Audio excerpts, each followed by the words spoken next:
other day, and I do understand this, but someone sent me an email and she or he said that it felt like I only said hi to people that I knew. That when I was saying hi, seemed like it was just people that I knew.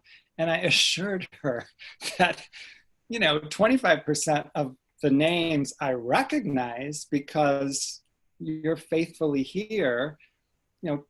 15% of the people I do know, the rest I don't know, but I'm really, really, really happy that you're here. So before we jump into this program, I say this all the time, I was really, really excited with Kim and Kirk. I was really, really excited with Anna. I was really, really excited with Rachel.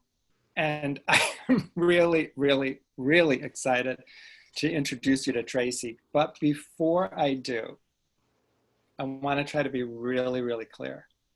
I have a brand new program. It's called Permission to Mourn, a Deep Dive.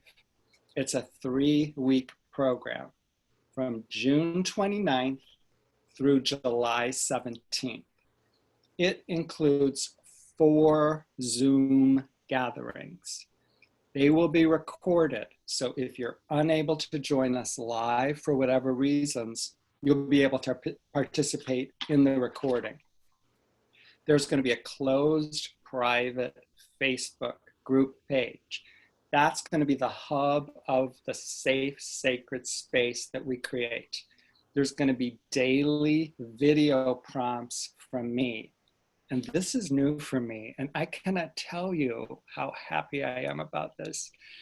My dear friend Anna, Dr. Rosa, who many of you know, is going to be joining my brand new friend, who I feel like I've known forever, Mary Werdeman, who has been reading Permission to Mourn on her podcast.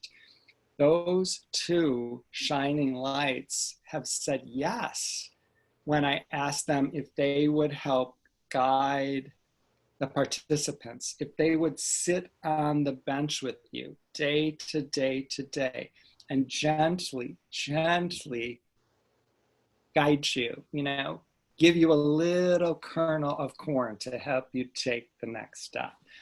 I'm really, really thrilled about it. Registration will open tomorrow, but only to people who receive my newsletter. To receive my newsletter, you go to my website, tomzuba.com. You type in your email, you subscribe to the newsletter. You won't get a confirmation letter. I promise you, if you put your name in there and if you press, I think it's confirm, you're subscribed. Then tomorrow you will get the newsletter with the live link to register. There's only 22 seats because I want to keep it intimate. The right 22 people will get in. The right 20 people. There's a seat for the right 22 people. Don't take it personally if you don't get a seat. It's divine timing. I'm going to do it again in September. This I wasn't really clear on. Anyone can register for this program. It's what I would call an entry-level program. But if you want to take any other programs with me and you're not working with me on a one-on-one basis, you have to take this program. This is the intro. This is the beginning. I hope that that's clear. Okay, I'm going to take a little sip of coffee.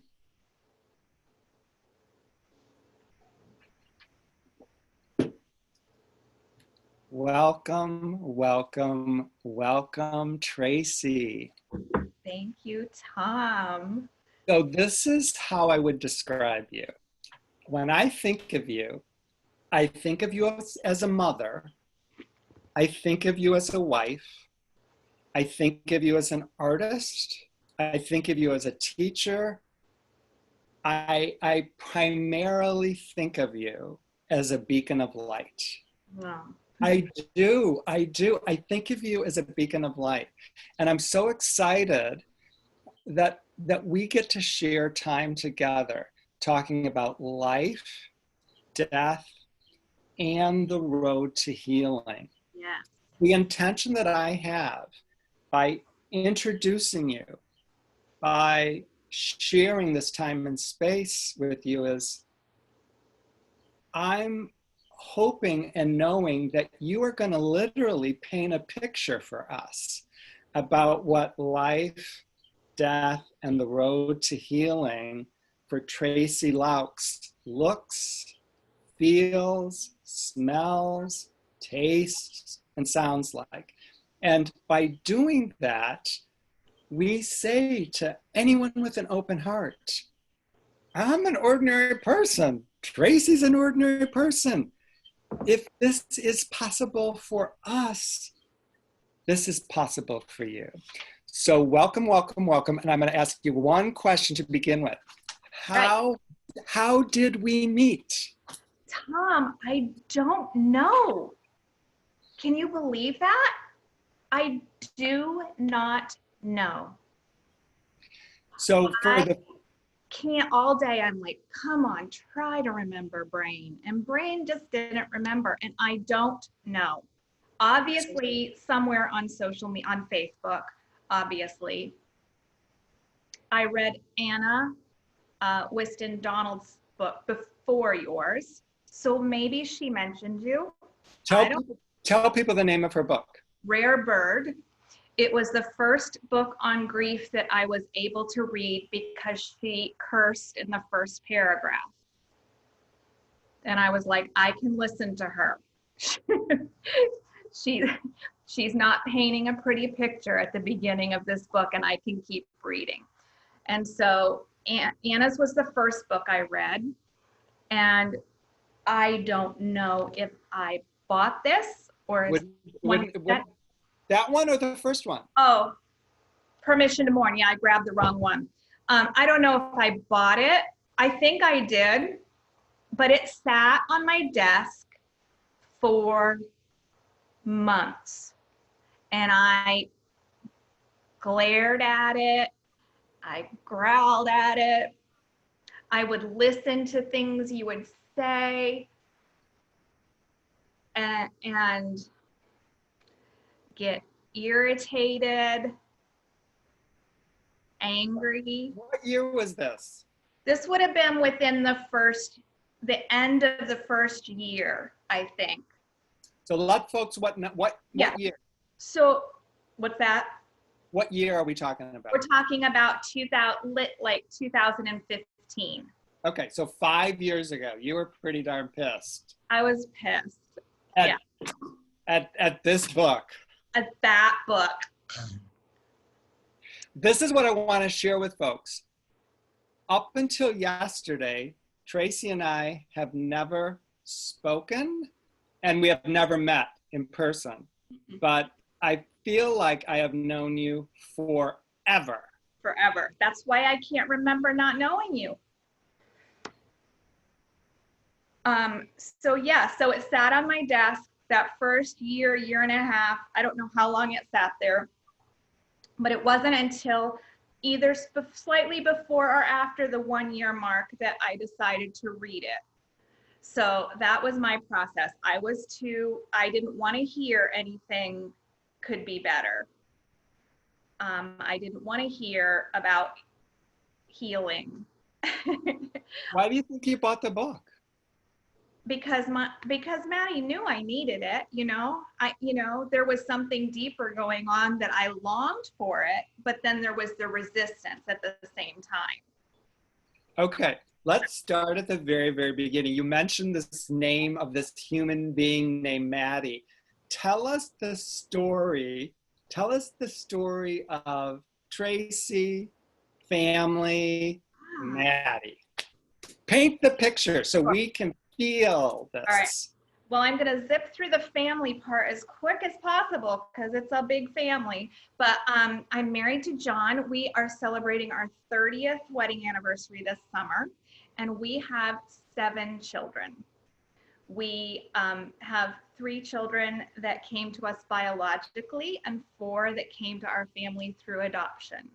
And our 3 oldest children were like teens and preteens when we added to our family. So I have children who are adults, and then I have presently in my home 3 middle school students.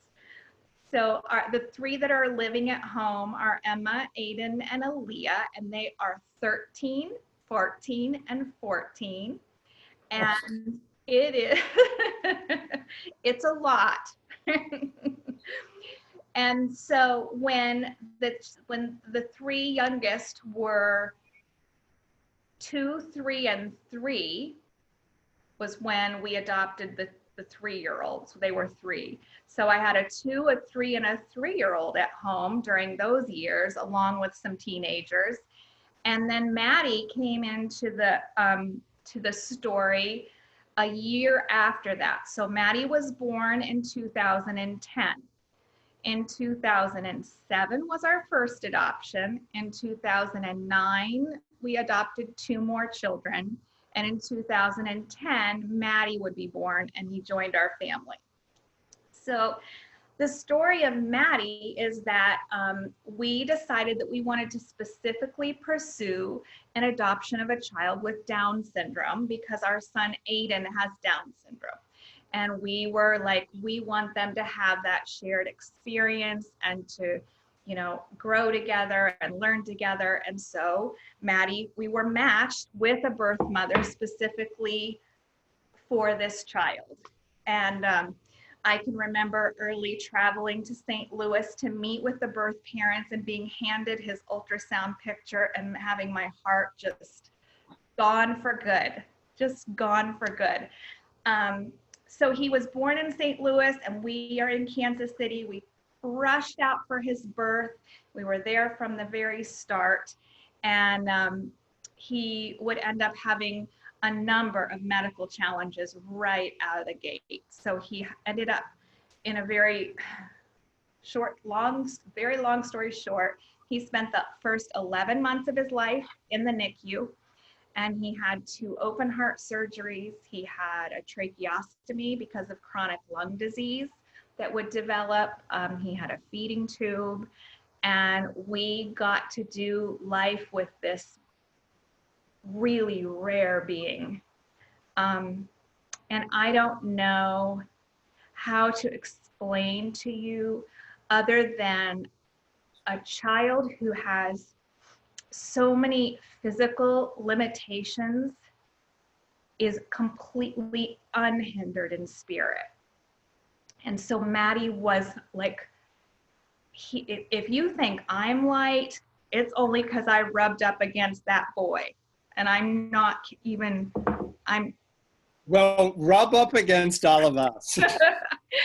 So this boy right here, he's here over my shoulder. There's bring the picture I'm afraid if I move it here, okay, I'll move the computer. There. Oh, yeah. There's the boy. Yes, that's beautiful. We got him. Thank you. So he was the kind of kid that could be super, super sick and nurses would still come into his room to get their Maddie fix because he was light and life and joy and pure beauty. And so he finally gets well enough to come home. He's just before his first birthday. And all this time, remember, we have 6 children at home and we have a child who lives in the hospital. And so John and I are just juggling all the things and trying to make sure that family stays, you know, intact and important and that everybody's relationships are healthy and growing. And that's a whole nother book. He would come home and need home health nurses. And we had 24/7 nursing at home for a good period of time. And then, you know, winter would come and viruses would be around and we'd get back into the hospital multiple times. I think in 2013, we were in the hospital 6 times with 2 of those times being near-death experiences. And I will say that this child had a near-death experience at 9 days old. And then he had 2 near-death experiences when he was 2.5. And if you don't think that's something, this is a little boy that would like look into the corner of his room and with like his face would light up and he would just start deep belly laughing. We just always knew that he was seeing things we didn't see. And it showed in everything about him. He was just radiant. So he got out of the hospital the winter of 2013 after just a barrage of things, and he started thriving. Less oxygen. He didn't need the ventilator that was attached to his trach to be attached all the time, sometimes at night for a couple hours. Eventually, he didn't need the vent at all. He was just needing a little oxygen. He was starting to walk with a walker. His physical therapy was going great. And we got to the point the summer of 2014 where we were released from his medical team to take the first family vacation we had had since his birth. So, 4 years of no vacations because you can't travel with a child that's that medically complex. And so we traveled to Michigan, which was my family vacation spot. My grandfather had a cabin up there and it's been added on to, and generations have gone there with their children. So taking him to my Michigan, in between Central Lake and Bel Air, Michigan, kind of near Traverse City area. Yeah. And so having him there, sitting on the beach in the family cabin, where I spent my first summer as a baby, where my kids all went, was just magic. It was pure magic. And we got home from that trip, must be 3 or 4 weeks later. He had a doctor's appointment, had a checkup on a Tuesday, and everything was looking great. He got a raving reviews. They were saying maybe we'll keep the trach in for 1 more winter just to be on the safe side, and then maybe by next spring he would be decannulated. And 2 days later, he died of an asthma attack. So there were lots. Stop for a second, because let's let that just sink in. Yeah. I did not know that. I didn't see it coming. Say that again. So middle of July, we go on this magical family vacation. We come back on August 19th and take him to the doctor. He gets glowing reports, talked about, what the future is going to look like. He's almost walking. He's going to be going to kindergarten. Things are going to be, lots of things are happening. And 2 days later, and here's the thing, in the midst of us, the doctor had even approved for John and I to take our first ever alone trip, like in forever. We were going to fly to this is how good he was doing. We were going to fly to California for 3 days, which was like, a big deal for us to trust that it would be okay. We had all of his care arranged. We were packing our suitcases on the 21st of August, and our nurse called us in a way that she hadn't normally called us. You need to come in here now. And immediately I went to work, because you have to understand, as a mother of a medically fragile kid, I knew how to do all the things. I may as well have a degree in something. So I start giving him treatments. I start, using the ambu bag and getting him some more oxygen. John's calling 911, and the paramedics arrived. We got in the ambulance, and he didn't even make it to the hospital. So were either of you in the ambulance with him? Yeah, I was assisting the paramedics with CPR. So I was doing the ambu bag into his trach. Another paramedic was doing chest compressions, and another one was trying to get epinephrine into his femur. When he died, en route, did you know he died? Um, I was I'm pretty sure I was in denial because they did work on him at the hospital still. You know, I think they do that as a, you know, it's the way it's done. They have to try. Um, I was in such a space of, you know, that I didn't process that. So when you arrived at the hospital, then did they just whisk him away and did you just observe? Yeah, I was in the hall outside the room watching it all, and John was pulling in behind me in our truck, and he ran in, and I just looked at him coming down the hall. I had somewhere lost my shoes. I kicked them off because I couldn't run fast enough. I had flip-flops on. And Who was watching the other kids? well, you have to remember at that point, our three oldest kids were like 18, 19, 17. They were all teenagers. But Okay, at the same point, they didn't know what was going on. And so that was a whole nother thing, after then we had to get somebody to go to the house and get them to the hospital without, really letting them know till they got there so we could talk to them. So, were they allowed to see Maddie's body? yeah, yeah. Yeah, we were all with his body for several hours till about 2 a.m. Yeah. So there was lots of hard conversations, children with special needs. Aiden and Maddie were absolutely soul brothers. They were, it was very, very hard for him to process and still is, to be honest. I mean, we've worked a lot. He had to work through a lot of grief in a way that, most kids don't ever have to. And so, yeah. What was the date of Maddie's passing? August 21st, 8/21/14. And do you have a preferred word to describe what happened to him? Like, did he die? Did he pass away? Did he make his transition? Oh, I will say died. I will say made his transition. I will say both of those. I don't like passed away. Personally, it doesn't fit me.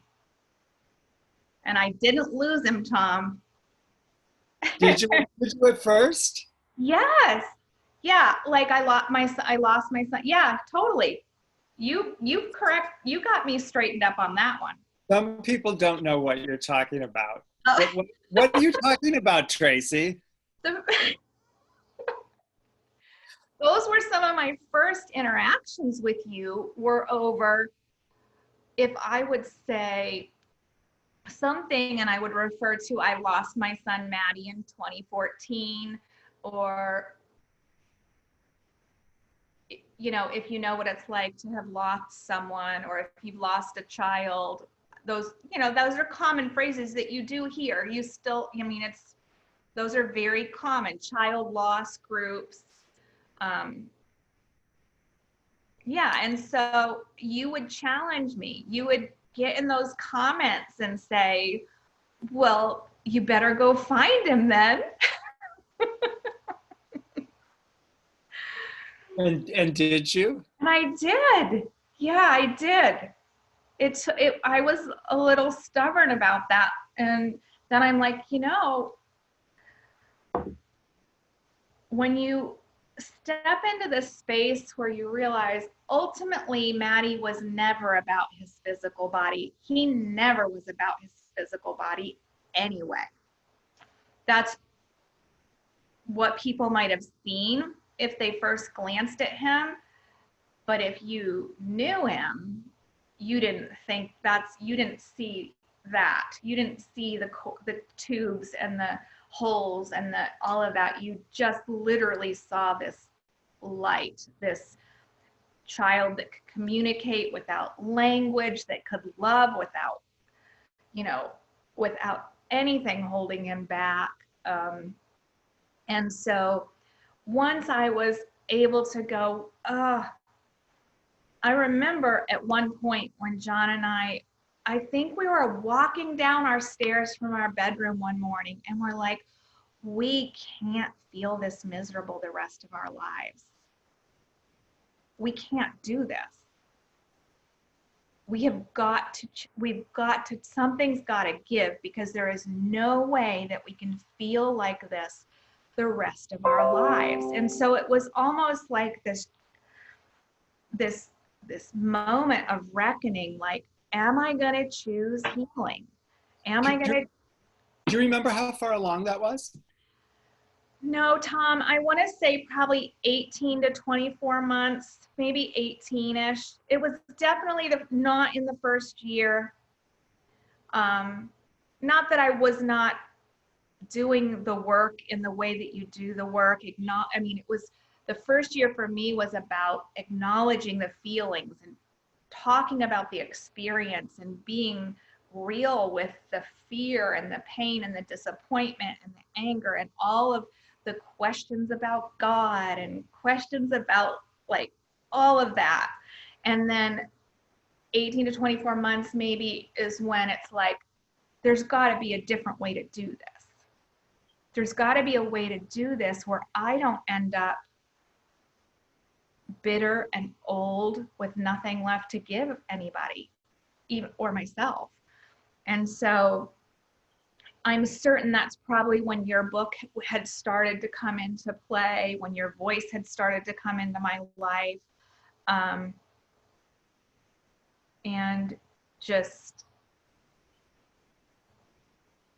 that challenge to choose healing, and that it doesn't just happen. You can't sit in grief and think, well, it's going to get better eventually. You have to choose, you have to will yourself into that place. You have to choose to grow into healing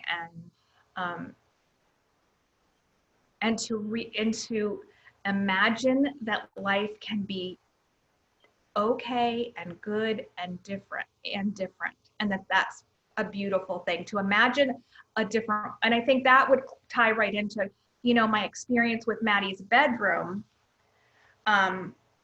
was a great deal about that. It was a physical process that was a representation of what was happening inside. Tell people what you're talking about. I know, but they don't. So the first year, Maddie's bedroom, for the most part, remained untouched. Medical equipment got taken away. That was a whole horrible thing because I had just attachments to that.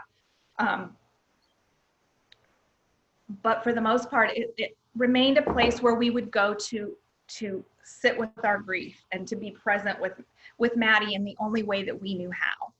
And it was about that room. And I started to process, what would it look like if this room had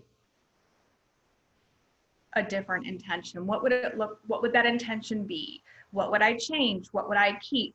And so I'm an artist and I'm a designer. And so my head is doing all this visual stuff, but it's also involving a lot of heart work.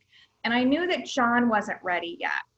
And so I just had a lot of internal work going on about what that would look like. I knew I wanted it to be a place for healing and growth and creativity. I wanted it to feel a sense of his spirit without the attachment to as many objects that were his possessions. And so I was like, just going through this, does this need to be in the room anymore? Does this need to be in the room? If this is in the room, how could it be used? So in the process of that, his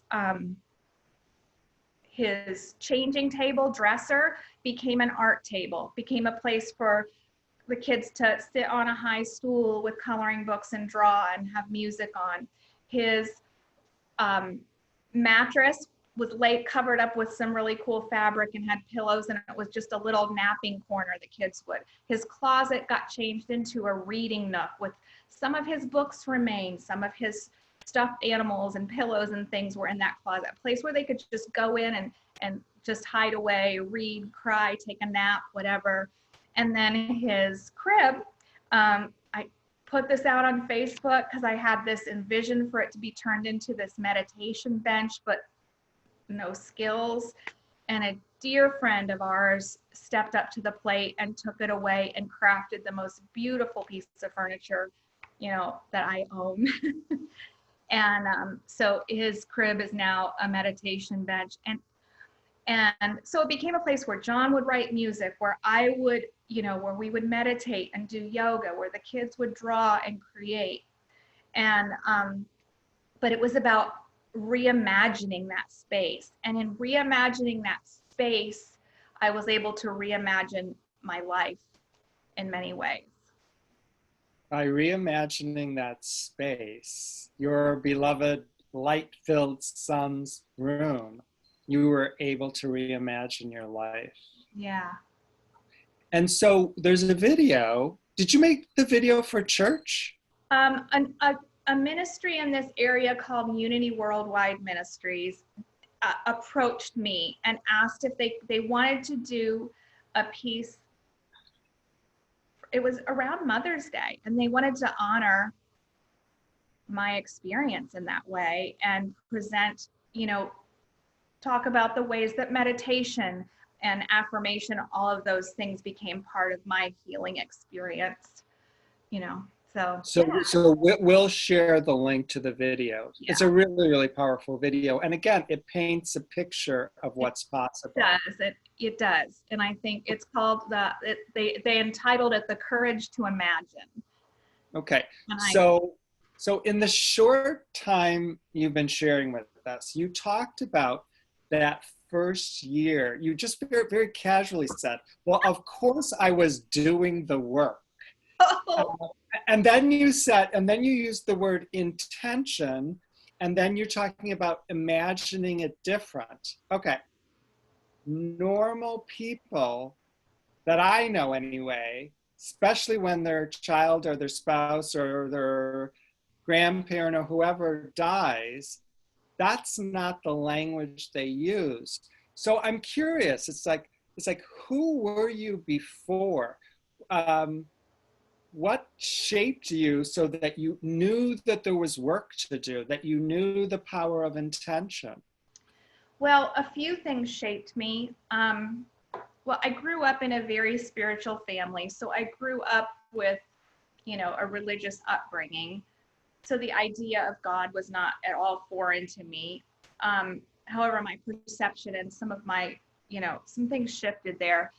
But adopting Emma and Aiden as 2.5 and 3-year-olds from Ukraine, where they came out of very traumatic orphanage backgrounds, and walking through that process with them was, little did I know, an education for my own heart, helping them carry that grief of their childhood, watching them process that through anger and rage and, you know, behavior that, you know, if you didn't know better, what horrible little children. But no, those are children with really big feelings inside small bodies.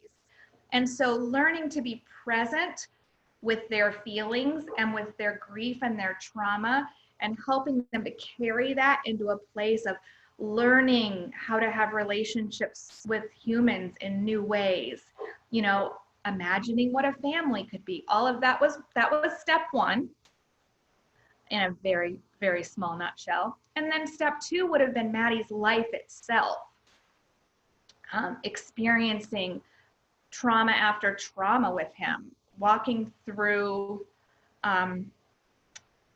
sickness after sickness, seeing, you know, the juxtaposition of joy and sickness, of happiness and pain, all of it, all at once. Like they can all exist.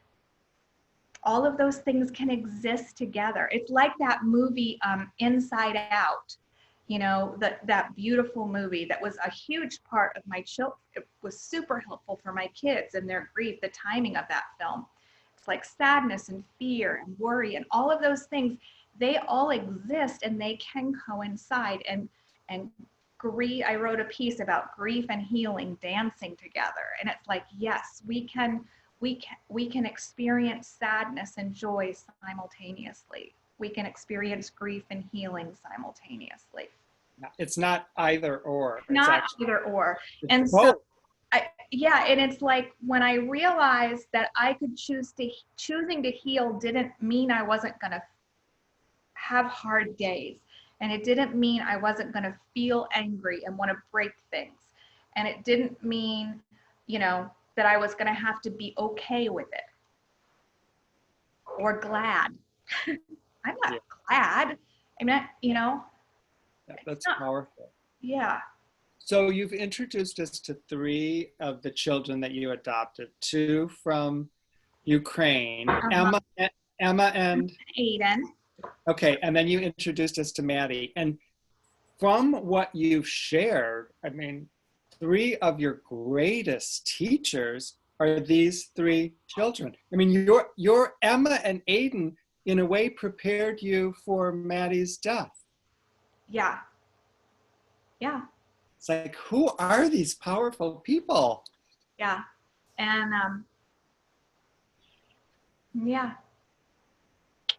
So is it okay? I want to go to what I call life's fundamental questions. They're in the book that you resisted until you didn't. And that's the book I keep giving away every time I take it to somebody. So I gave it to my friend Olivia and didn't order myself a new copy. This is so interesting though. People, this is the book she resisted. And the minute this book came out, she goes, hey, can I read every chapter online for you? What possessed you to do that? And what was that experience like for you? Well, it was 2 summers ago. Yes, it was. And I had been through a secondary trauma. Let's just say that relationships go through hard things in the middle of grief. And then there are lots of secondary traumas. That's a whole nother show. But I was, again, choosing to heal from a really hard situation. And that's when I started painting. That's when I started painting was 2 years ago. I affirmed myself into renewing my artistry. And we had just moved into this house. We had just taken Maddie's room and left the house that our kids all grew up in to come here. I just had to go, I need to make space for this still. And I created that room here and going through this stuff, getting out my paints again. And I could have, probably anybody who heard the story of what I went through a couple years ago would be like, yeah, you could have called it quits that summer and just checked out. But I didn't want to. So this was when this came. And I'm like, I have to give, because if I don't give back, if I don't pour something out, because I've learned that healing, one facet of healing for me personally is in loving and serving and giving to others. And so this came and I'm like, this is what I'm going to do. I'm going to get my mind off of myself and my poor me and look what you had to go through, another bad thing. And I'm going to put this out there as a gift to the world and as sowing a seed in a sense. I'm going to sow this seed of healing into others and expect that it's going to be returned to me. Yeah, I firmly believe that we have to give first what it is we want to receive. Yeah. And that's exactly what you did. And then, so Tom, you don't even know this, but this painting that you see, can you see it or is it glary? No, it's beautiful. I can see it. This painting that you see a lot was the first one that I did, and it's titled Radiant because it needed to be called that. So each of these were attached to an affirmation, I am radiant. And I did these series of paintings that were affirmations for me, it was a form of affirming and meditating on what I needed to experience in my life. So are those, what different forms are those paintings available in? All right, these are available as prints. I feel like from my end, it just looks like a white glare, but No. It's right there. It's beautiful. I can see it. great. Yeah, Here's a couple. These are available as greeting cards. I'm waiting. I don't have any stock, so I'm picking up an order this week. They're available as frameable prints. I just opened up a shop on Threadless, and so a couple of these. This one is on a t-shirt with the affirmation, I am radiant, on it. And this one is on a t-shirt and it says, just breathe on it. And where do we find these t-shirts? So if you will go to my website, the easiest way for people to find my artwork and information about me is to go to thehealingbreath.org, thehealingbreath.org. And on my welcome page, you will see a little bit about my writing, my grief writing, and a little bit about my art, and there will be specific links. There are links to an Etsy shop. There are links to a Threadless store where you can get t-shirts and phone cases, and I've even had people buy this on a throw pillow for their couch. So there are several different options for getting my art, either directly from me, and there are options on how to do that, or through one of the vendors that I use. What's your website again? Thehealingbreath.org. And tell us about this new project that you really did tease us with a year ago. Remember when you— What did I do? You shared with us, the beautiful— I started sharing these while I was working on them, right? Like I would just be like, look what I'm working on. Is that all glary? Yeah, it is kind of tilted. There, like this way? It's a little bit, yes, perfect, yes. So it's a man. So this is Oh Lord, it's a woman. It's a woman. And the hair. Yeah. Yeah. Yeah. Yeah, beautiful. Yeah. So this is a calendar, and it's called Rise Into Your Power, and it is based on the 12 powers that we all possess as human beings, the 12 spiritual powers that we get to access for our healing and our growth. And so this one is faith. That's cool. And then there's an affirmation on the calendar. I invite the seed of faith to grow in my mind so that what is unseen becomes manifest in my life. Show us another one. Show you another one. Oh, this is hard. What's your favorite? Oh, look at her. She's one of my favorites. Oh, I love that one too. Yes. This is understanding.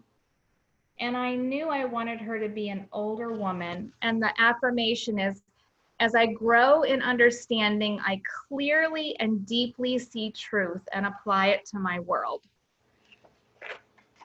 Rise into your power. Yeah, and it's also incredibly diverse. So I have people from all skin colors and ethnicities. This is about divine order. Are these individual pieces available? So this is a calendar. They're also available as prints, like frameable prints. Those are all on my Etsy store, and that's really clear on the front page of my website. And I don't have it in my hand yet. It is also a 48 card deck so the 12 powers, and there's 4 of each card. One is an affirmation. One has a journaling prompt on it. What are the 4 things? Discussion questions, if you're going to use them with small groups. It's basically like an affirmation deck or a tarot card deck that's meant to be interactive and used that way. So that's coming soon too. And you created every inch of it? I created every inch of the calendar and wrote all the affirmations. And then Unity picked it up and published it, and they helped develop the card deck. They took my affirmations and then they developed it a little bit further and put in discussion questions and that sort of thing. And is everything available now, or it'll be available soon? the calendar and the card deck can be pre-ordered from my Etsy site, and I should be able to ship them sometime in July. And tell us your website again. Again, thehealingbreath.org. Gorgeous, gorgeous. Okay, I want to ask you some questions. You already answered the first one. You said you did believe in God. Yes. What is God? What is your version of God? God is about the fiber, the hardwiring of the human. This is hard, Tom. What is God? God is, there's a verse in the Bible that says, in him we live and move and have our being. And I don't personally like to genderize God, but if you wanted to say in God or in spirit, it's like what we live and we move and we have our being. It's like God is the energy that holds us all together, that put this, that allows us to exude these 12 powers. This is it's the fruit of who God is faith and power and strength and wisdom and understanding and all of those things. So where was God at the time of Maddie's death? Well, I've given up on the idea that God is somebody who is up there calling the shots or controlling, this happens to this person, but not this person. Did you used to believe that? I used to very much believe in God in the sense of sovereignty. I mean, I grew up in a very traditional Christian background. And I honor a lot of my upbringing. I honor that. I have space for that. I've just taken, there's a lot of language changing that I've done, a lot of, reframing. So present in the space of grief, present in the compassion that I would receive from my husband, present in hugs from my children, present in the pain and the healing, all of that. Just, I think I experience more of what people call God through other people, through other people's expressions of that divinity. Where was God in relationship to Maddie that day, as you were in the ambulance with Maddie, as you saw, the paramedics take him into the hospital? Where was God in relationship to Maddie? Well, I don't think that there was ever any separation between a divine God and Maddie Loux. They were never separate. So wherever Maddie chose to be, that's where he was. It's beautiful. Psalm 139 says, if I go to the heavens, you are there. If I make my bed in the depths, you are there. It's, if I rise on the wings of the dawn, if I settle on the far side of the sea, even there your hand will guide me, your right hand will hold me fast. Does Maddie still exist?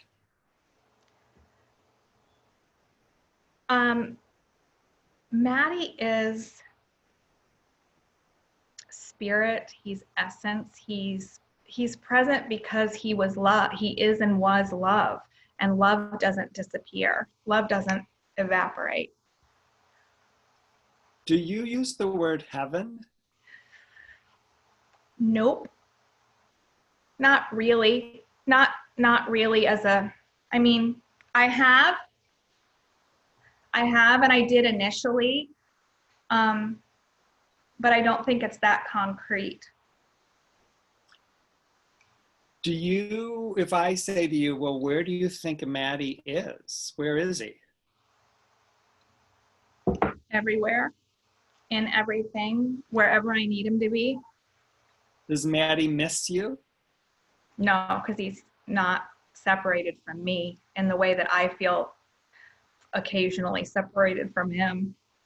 If you're not healing fast enough, is Maddie disappointed in you? Oh heavens, no. No. He couldn't ever be disappointed in anything or anyone. Do you think that Maddie's energy, Maddie's essence, is that still aware of you, Mom? Oh, well, I would like to think so. I'm okay with thinking so. Do you communicate with Maddie? You know, I know a lot of people do, especially a lot of people that follow you do, probably in ways different. I don't want to say more, better, less, whatever, than different than I do, but I do, but it's not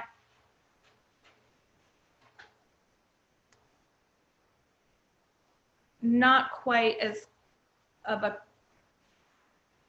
defined relationship for me at this point. It's yeah. So, I'm curious. I mean, do you talk to him? Um, Not in words. I definitely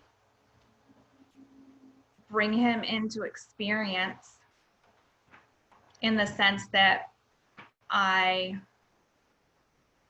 can envision him present with us, especially in moments that feel extra tender, or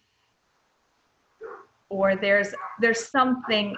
There are times when there's like something in the air, or however you want to call it, something in the air that feels he's really, really, and maybe it's just more my awareness. He's really, really close. He's very close. We had a friend early on, it was like at the 1 year mark. She was actually, interestingly enough, one of his nurse practitioners that retired from medicine and did a lot of intuitive healing work with people. And she came to the house and was sharing quite a few things about, she has a very vivid relationship with Maddie. Can you share, like, what kinds of things was she sharing with you? Well, she came to the house and she's like, Maddie was with me the whole way over in the car, and he was just so excited that I was going to see you. And, you know, there were things tell them this. And she goes, when we got to the house, he was just bouncing in circles in the front yard. And it's like, I haven't had that experience with him, but I love that she has, because it gives me hope and permission to be like, okay, I feel that, you know. Have you ever seen a medium? Well, other than Susan. Right. Yeah. A But few. but she's a friend of yours, you said? Yeah, but she's met with us a few times for that purpose. Yeah. And it's just really remarkable. Your kids, like, do they continue to talk about their brother? Aiden talks to Maddie a lot. You And talk directly to him? Maddie, yeah, he talks to Maddie a lot, and he occasionally feels the need to make space for him. Like, this chair is for him. Like, if we go out to eat, not always, but sometimes he'll want an extra chair at the table, which obviously we make sure that happens. He will sometimes need reminders that Maddie is just as close as his own skin, because he'll say, I wish Maddie was here. And it could be a family picnic, and he'll be, I wish Maddie was here. And I'll just remind him, you know, That he's as close as your skin. close as your skin. That's beautiful. So is it okay if we open it up to questions? Sure, yeah. Am I, Okay, am I too dark now? Should I open my curtains or is it okay? I think it's okay. I think you look Okay, great. It's okay. beautiful. So, folks, if you have a question that you would like me to ask Tracy for you, I would be happy to. Do you want to get a drink or something, Tracy? Are I've you got a okay? drink. I'm just gonna pull this curtain open a little bit because it feels. Okay. Okay, so folks, again, if you would like to, in the comments section, ask Tracy a question, I would be more than Are happy you to. gonna read them, Tom, so I don't have to look at my phone? Yeah. Okay. Yeah. So is there anything else that we haven't touched on that we should know about you, your family, and the work that you do? Well, I have had quite a shift in the last couple of years. I was doing online self-care coaching for women at one point. I'm not doing that currently. It was just a time for me to be like, I want to work on my own artwork. I want to work on developing, cultivating the self-care that I am really good at helping others do and not so great, but that's how it is. All of us that teach, we teach the thing we need for ourselves the most. I know you know that. And so I am working on my artwork. I am writing, I have written a children's book on healing and grief. And so I was planning to illustrate that this summer. And I guess since I let you into this little 1 year long project, I will let you into this project that I am starting the illustrations for that book. And it is called Finding You. And it's about all of that. It's about thinking someone is lost and realizing that they are not. And 2 minutes ago, you said we teach what it is we need to Yes, learn. yes, exactly. Yeah. And Is the book written? yeah, would you like Wow. to hear a little? Yes. You have it right there? I do. I do. You take a question though while I pull it up. I just want to share with you a couple of people. Jill, Emily, love that. Close as your skin. Yeah. Maddie is as close as your skin. Oh, Lisa said, opening the curtain. It's true. Put the spotlight on Maddie's picture. Beautiful. So maybe Maddie said, hey, Mom, open that window. I want them to see me. So yeah, share with Okay. us something about your book. All right, so the working title is Finding You, and it's a children's book for children of all ages. And just like that, you were gone. I thought I had lost you, and I thought I had to say goodbye because I thought you were your silly smile, your brown curls, your tiny nose, your soft skin. I thought you were our trips to the zoo, our story time on the couch, our nighttime snuggles. I thought you were picnics in the park, laughter and singing, and all your silly faces. I thought you were just a child. But one day I dug down deep and I found you. I realized I never lost you. You weren't gone. I realized you were more than just a child. You were more than brown curls and picnics at the park. You were more than your laughter and our sweet snuggle time. You were more than your soft skin and the way you smiled when I walked into the room. You are the air I breathe, the wind against my face. You are the smell of crisp fall leaves, the sound of laughter in every child. You are the blue sky, the crystal ocean, the green of the grass against my face, the shiny lizard playing hide and seek with me. You are white clouds and rainbows. You are butterflies and sunflowers. You are the bluebird's song and the heart shapes hiding all around me. You are the love in my eyes, the kindness in my words, the wisdom of my soul, the strength in my heart. I found you in it all, and I'll never let you go. I wish you could see my phone. There's just hearts and hearts and hearts and hearts. That's stunning. I mean, it's absolutely stunning. So you're gonna, this summer, please, Yes, I will be illustrating that over the summer. It's grand to think, because I'm assuming it'll be like 32 illustrations. So I will be starting the illustrations, and I will be sharing snippets of them for sure. So what Facebook page should people connect with you on to see the snippets? So I have a page called The Healing Breath, Tracy Loux, and that is the page you should find me. My personal page is almost full. You can try to friend request me there, but I'm very limited there. So The Healing Breath, Tracy Loux. Find me there. Find me on Instagram under Tracy Loux for my writing and my family life and my teaching, and then under The Healing Breath Studio on Instagram to follow my art journey. When do you hope that book is going to be able to be in our hands? See, look at you. It took me a whole year to believe that I could even be the illustrator. I wrote that 2 years ago. Do you believe now you can be the illustrator? Oh, yeah, I believe I'm the only illustrator. I'm going to ask you again, when is that book going to be available for us to buy? Let's hope next summer. You think I can do all those illustrations? You want it by Christmas, Tom. We want it by Christmas.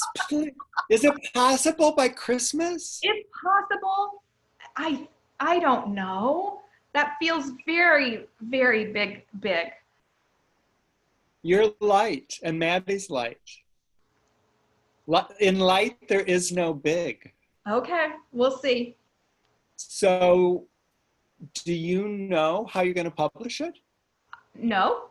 Anybody out there that wants to publish that book you just heard, let me know. Otherwise, I'll self-publish it.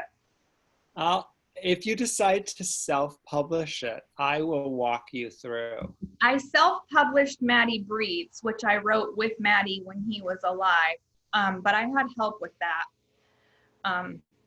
I don't know how. I had a very, very wonderful woman do all the book formatting and stuff for me.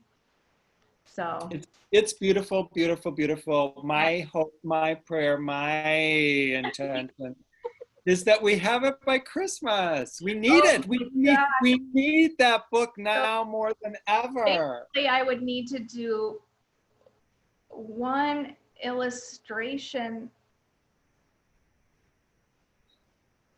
almost every other day. You know, you have to take, you know better than me. You have to take care of yourself. You have to take care of yourself. And, you know, and it's going to come. It'll happen. Yeah, so we're going to follow you on Facebook and we're going to see it progress and unfold. Yes. And we're going to cheer you on and it will be available to us at the perfect time. Yes, it will. Okay, so Laura has an interesting question. She said, I believe my Katie is in heaven with Jesus and she will be at the pearly gates waiting for me. That wasn't the interesting question. I believe that as well, Laura, if you believe that. I do. Where is that question?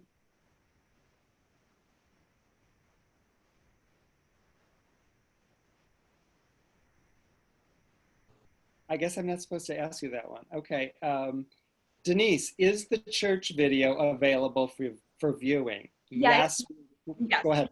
It's on YouTube, and I sent it to you, Tom, but yeah, I'll put it on my page and you'll put it on yours after. Correct. That. Yeah, it's a beautiful, beautiful video that everyone should watch. Just saying, Mary Kay says, what a gift. Love the idea of your book. Thank you. Cheryl said, do you think Maddie will be there to meet you whenever you leave this world. Yes.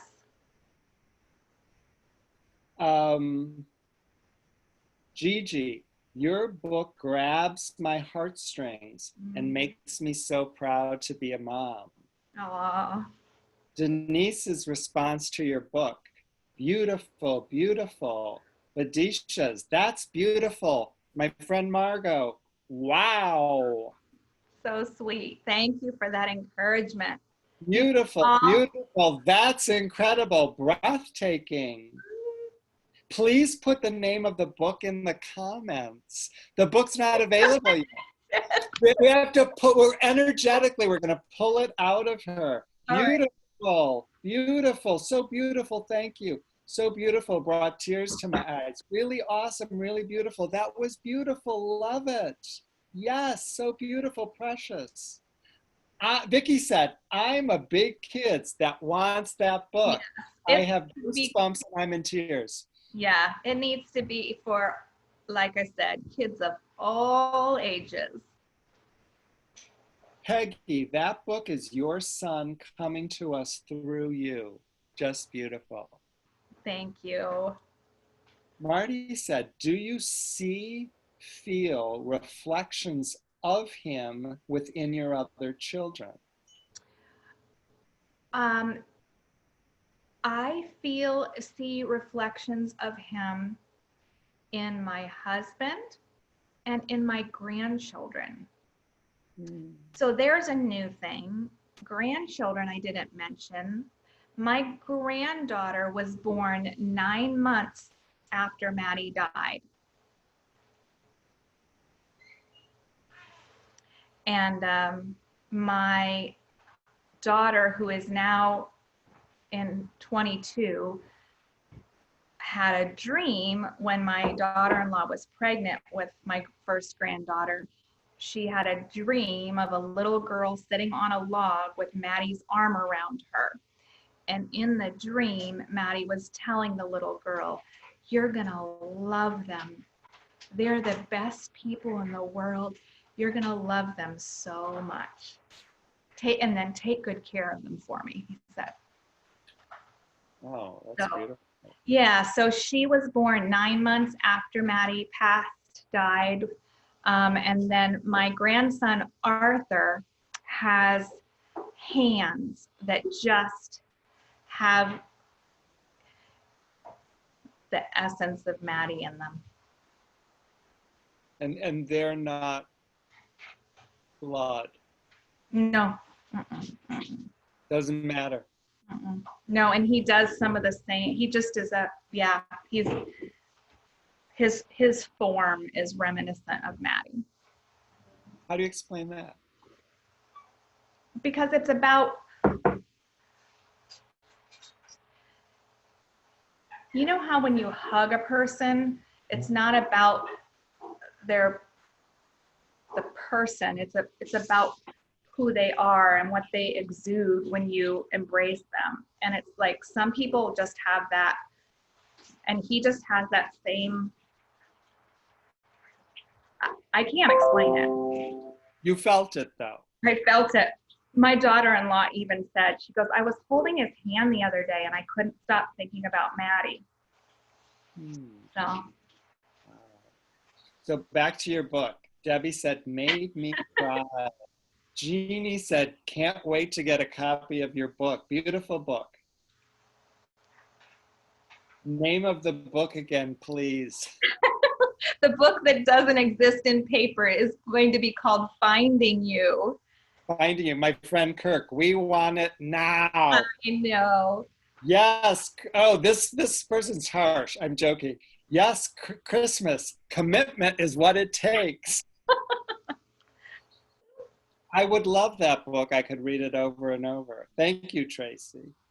I wrote it at the gym while I was walking laps between sets. I wrote it in my phone. I like this question. Because you are a mom, did you feel the need to help your children heal as your first responsibility? I understand that question. And one of the things that our family early on decided was that we were grieving as a unit and that nobody was going to grieve alone. And we talked about grief openly. I didn't hide grief. I mean, I would say 75% of the time I didn't hide grief. I cried in front of my kids. My kids knew if I was having a hard day. And in my opinion, that allowed them to have hard days. It allowed them to fall apart and cry. It allowed them to say they were mad. It allowed them to, I think the way John and I grieved with our children gave them permission to mourn. Sounds like you created a really safe space for them to be authentic, real, vulnerable. Right off the bat, we did. Yeah. How did you know to do that? Well, it just happened. It was the day after Maddie died, and my daughter-in-law, we were all the kids, even the older kids were at the house, and my daughter-in-law came and said, John's in Maddie's room and he's having a hard time. And so I went in there and everybody followed me.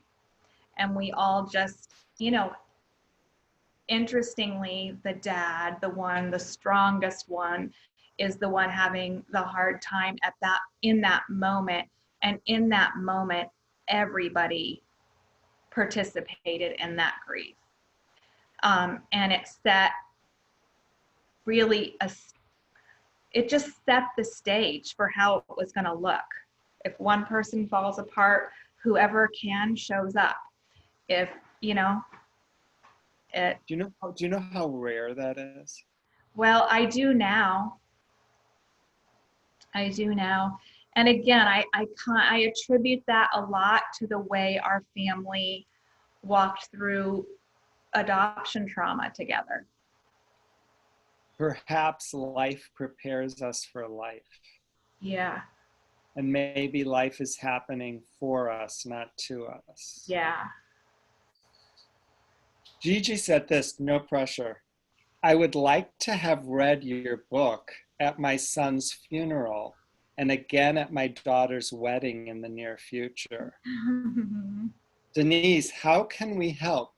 Christmas goal prayers?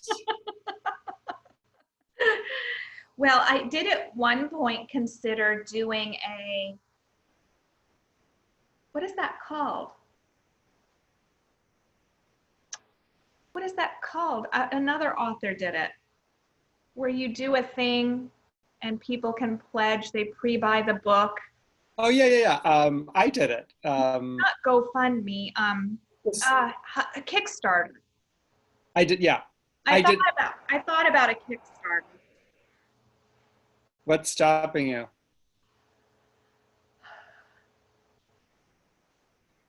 The one I did, it was called Indiegogo because it accepted international funds. Okay. So I would give that some thought. I mean, just continue to encourage me.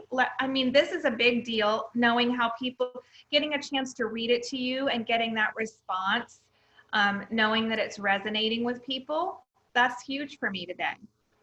So your book is in line with everything that I teach, and I will do everything possible, anything possible, to help get your book out into the world.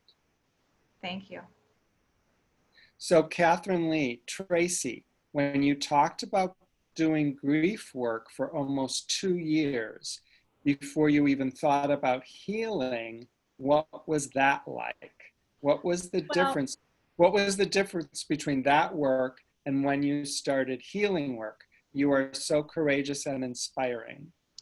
Well, thank you. And I think the difference isn't as much, it isn't that what I was doing that first year or so was not the right way. It's the first year or so, the process for me was a lot about writing, not thinking, just getting those feelings out there, writing about my heart, what it was feeling, honoring Maddie's life. Like not wanting to see people forget him, I think. And then that the difference would be being intentional, not just about feeling the feelings, but taking those feelings and choosing to create healing out of them. And for me, that looked like focusing on meditation, on affirming specific parts of my healing, like, speaking out those things that I wanted to see manifest in my life and in my, even the creative component of my life came as a flow, out of the flow of um, choosing to believe that things could still be good, though different, could still be wonderful, could still be delightful, even can still be fulfilling, though different than what I expected. It's that giving myself permission to reimagine things, because it wasn't the story. It wasn't the story I was writing for my life. It wasn't. The When I ever finish, whenever my book about all of this is not just a big stack of pages of writing, it will be called When the Pen Drops. And it's that idea of, you're writing along the story of your life and the pen just gets like ripped out of your hand. It drops, and it's about picking up the pen and writing, choosing to pick it up and keep writing and writing something new, writing something that is about healing and growth and self-discovery and about, making beauty from ashes. So where did that knowing, where did that awareness come from? Well, I don't know, Tom. I mean, I think part of it is being listening. I'm a huge believer in listening, the power of story, listening to other people's story, getting that glimmer of hope from that person and that person, from you, from Anna, from others. It's like little bits of hope that's like, maybe for me too, maybe for me too. And you and I both know that's why these kind of conversations matter, because story matters and story gives hope. And my story, and your story, and all the stories that will come are those little glimmers of hope that things can be better, that things can be different. Yeah, that there's a new way. There's a new way. There's a new way, and yeah. So January 1st of 2014, did you think Maddie was going to have a long, full Yeah. life? Yes. I remember one time saying to my nurse practitioner that I mentioned, it was in an angry moment, and I'm like, were we just stupid to believe that he was going to be okay, that he was going to grow and be, was everybody just looking at us going, they don't know that he's not going to live very long? She's like, no, you were doing exactly what you were supposed to be doing. You were living his life we lived every minute of his life to the fullest with him. And believing that he was going to have a long, long life. We didn't live like he was going to die. We didn't.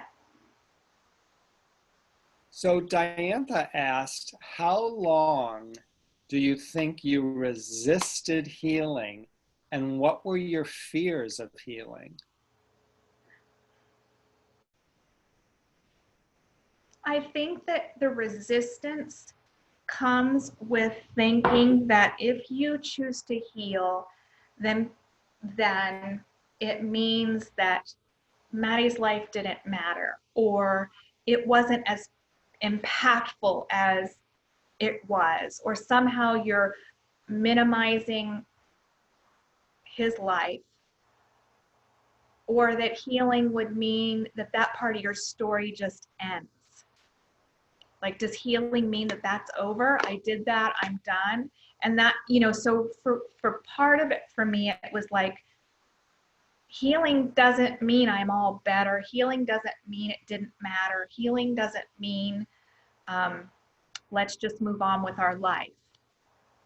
healing is a creative process. It's creating. Consciously creating. Consciously creating. I mean, you look at all the things that artists create. Look at ceramic artists. They take mud. They take dirt and they make gorgeous pottery and vases and things. It's like we take the, you know, those things that are at the core of who we are, and then we just, you know, whether it gets crushed or beaten down, it's just like pick it back up and shake something new out of it. Do you think you were holding on to a picture of what a mother whose child with Down syndrome dies really suddenly is supposed to look like and present herself to the world? No, I don't know that I did. I don't know that I had any, like, this is what it looks like. Because to be honest, I didn't have very many friends who, I don't, you know, I didn't have that experience in my life. I didn't have, no, I don't think it's that. Okay.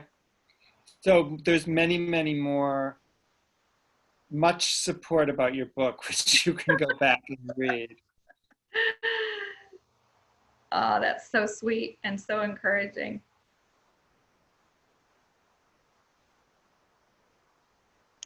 This is interesting. I thought the same thing. So do you believe in reincarnation? No, but I don't know what that means. I don't know. Here's the thing about me. I am an incredibly spiritual person, and Richard Rohr says, the true mystic knows what she does not know. And he says something about like being content in the mystery, and that's me. So some of these questions that I don't answer concretely, it's because I love the mystery. It's part of who I am as a spiritual person. I love that I don't know. I love Have you, and have I you love, always? no, no. I think a lot of people are afraid of the mystery. Yeah, and you know, I think, you know, a lot of people grow up with a specific, you know, paradigm, and that's what anchors you and brings you comfort, and it's fine. I'm fine with other people have I 100% celebrate and support what, but I'm also 100% thrilled with basking in the mystery of it all. Yeah, I use the phrase surrender to the mystery. That Yeah. has brought me peace. That has brought me peace. So we don't want to pressure you. We love you. Lisa says, I will pre-purchase your book. Debbie goes, I'm in too. Kickstart, how can we help? Jeannie, your book will be loved by many and it's greatly needed. What a beautiful gift to the world.